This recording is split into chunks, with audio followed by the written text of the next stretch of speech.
What fictional character does everyone else love but you despise? Snape. I don't really talk about Harry Potter much because it tends to come up, and then I get shit on for my opinion. Came here to say this. The man bullied children because he was obsessed with a woman 15 years ago.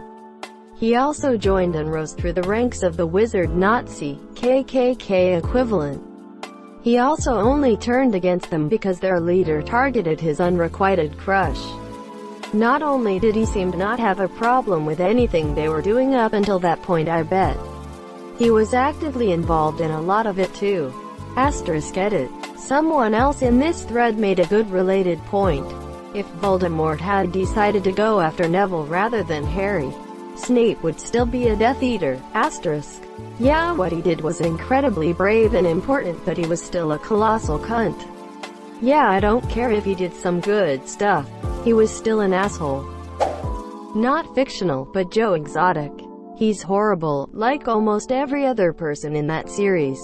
The series did such a great job of painting him as this lovable scoundrel that just can't catch a break. The underdog that's actually making a place for himself in the world and not taking shit from anyone. Proudly and loudly gay. Eccentric as fuck. Shaking up the societal dynamic and becoming a beloved oddity of the area. When in reality he's an absolute monster. That series was one of the most well put together documentaries I've ever seen. I found myself rooting for him several times throughout and had to stop and remind myself what an asshole he really is. After the first 2 episodes I shut it off and was just like, I don't get it.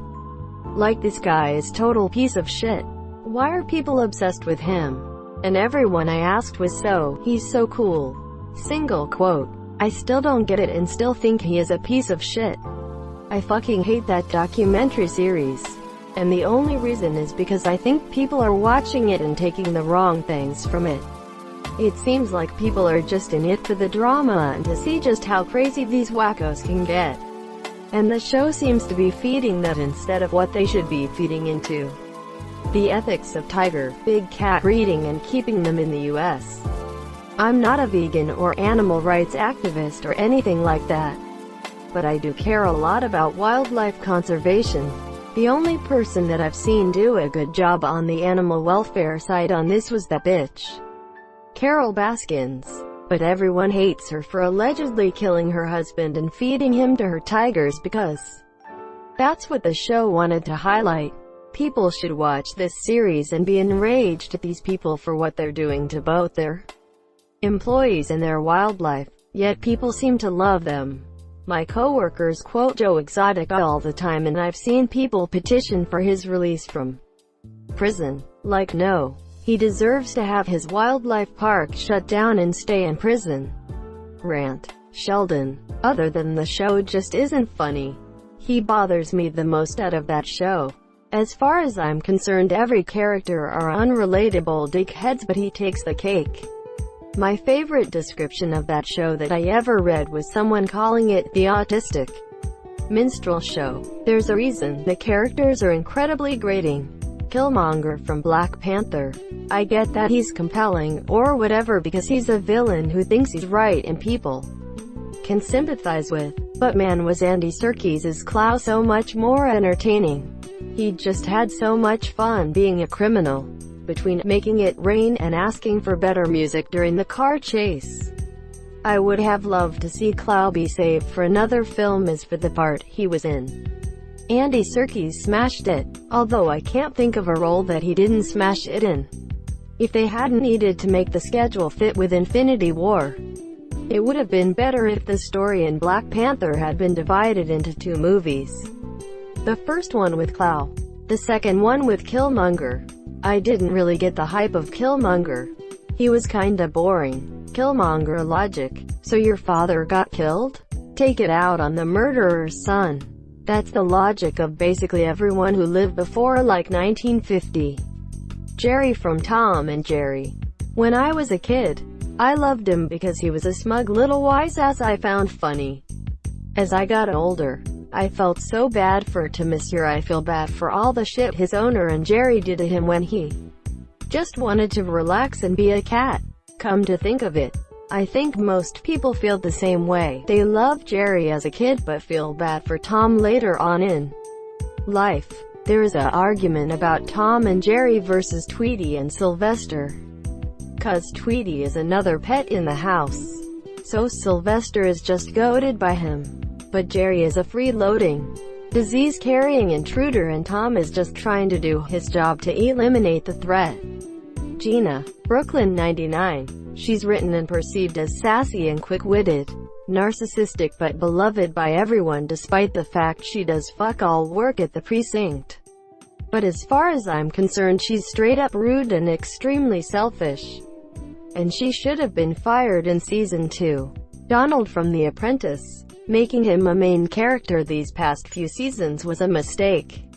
Ted Mosby from How I Met Your Mother is nothing but a delusional narcissist who is willing to throw pretty much everyone that loves him under the bus for his obsession of finding the one true woman he loves. I hate the character. I frickin' hate Tweety Bird. Maybe not Despise, but I don't like Dumbledore. He has a couple good moments, but it's really not an interesting character. McGonagall was much better. Agreed. Sometimes McGonagall has some epic comebacks. Read the scene where Umbridge inspects McGonagall's class. She's the only one smart and brave enough to stand up to Umbridge. Might I offer you a cough drop, Dolores? That wasn't even the line I'm talking about, but it's still awesome.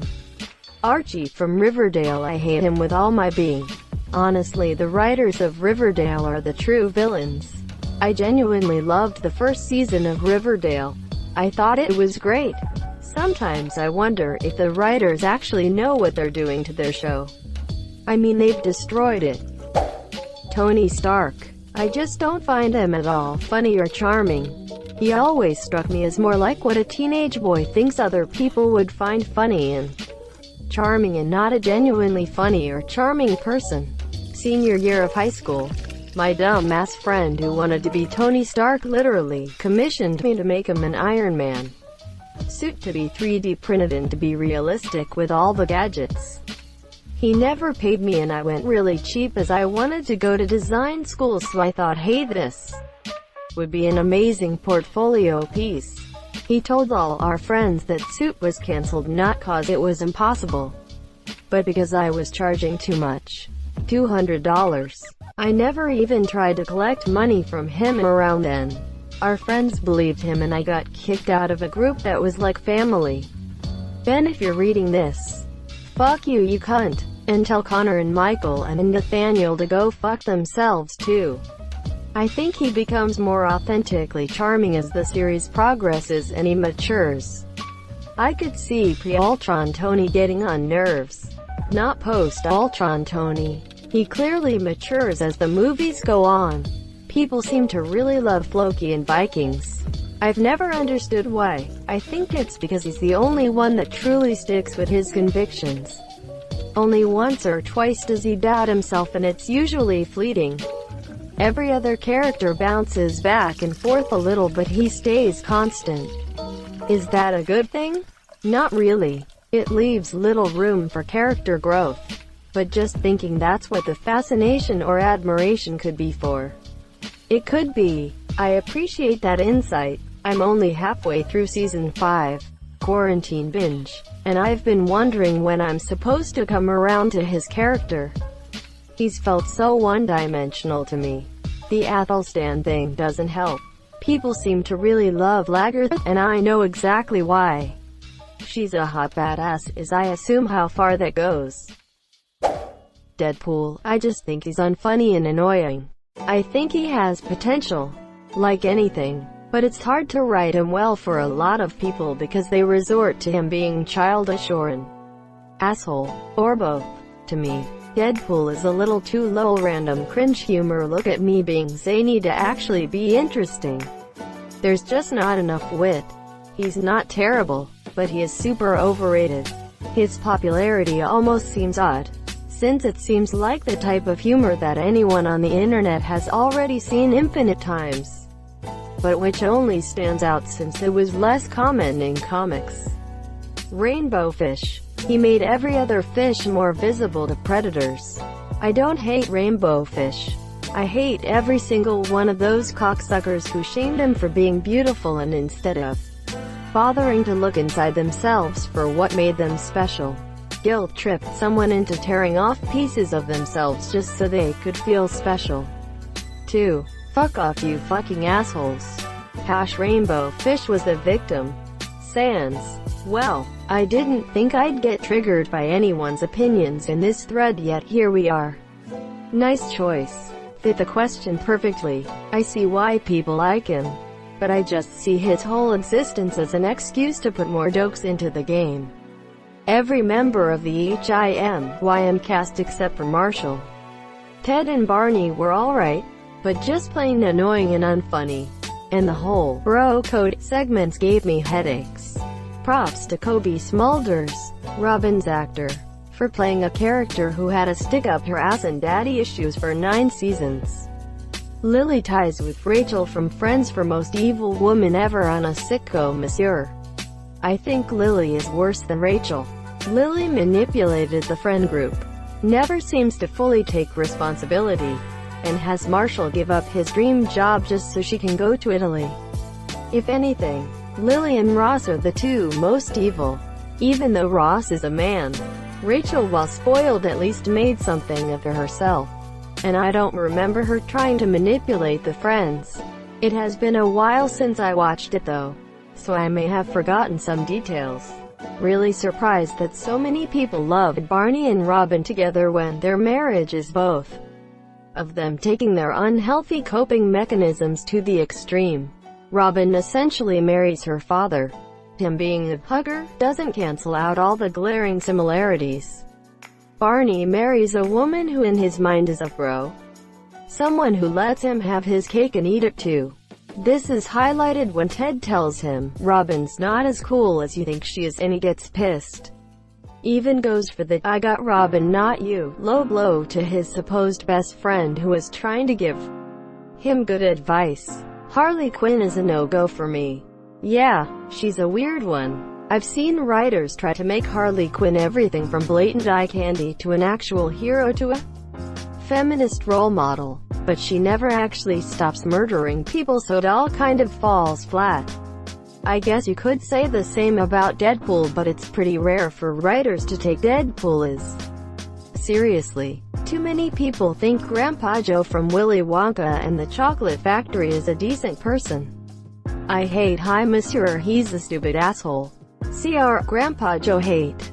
Grandpa Joe lay in bed for 30 years and got up because Charlie won a golden ticket. TBH, I think that is the wrong way to look at it. It is supposed to symbolize the importance of the golden ticket, not the sloth of the grandpa. In hindsight, it could have been done without controversy, but it's a children's novel, so to me it makes sense to show a person that should help the family not being able to because is in a bed dressed. JD from Heathers. He murders 3 people and sexually assaults the main character, Veronica. In the movie, they romanticize him just enough to show how Veronica falls for him, but not enough as to show how he's an asshole. In the musical, he's way too romanticized. He's shown as broken and almost fixable, and Veronica is sad when he dies, as opposed to the movie, where she doesn't care at all. I love that film, Monsieur. I don't think he's meant to be likable. Towards the end anyway. I can't imagine anyone thinking he was a nice guy. I actually walked out partway through the musical. Man, that was awful. Edward Cullen. He's not romantic, he's a stalker. Apparently, the actor who played the character admitted himself he has no idea why people love the movie or characters. It's basically 2 stalkers trying to get the girl. That's not romantic, that's fucking creepy. Michael Scott. So much cringe in one human being.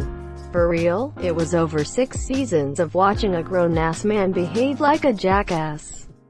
Same. I've had roommates, family, friends, whatever who love his antics.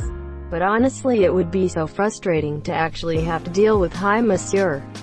Raymond from Animal Crossing doesn't even look cute cool. The only thing he has going is heterochromia, but the glasses and outfit fucks it up. I love his design, but he's way overrated. Thank you so much for watching and have a good day.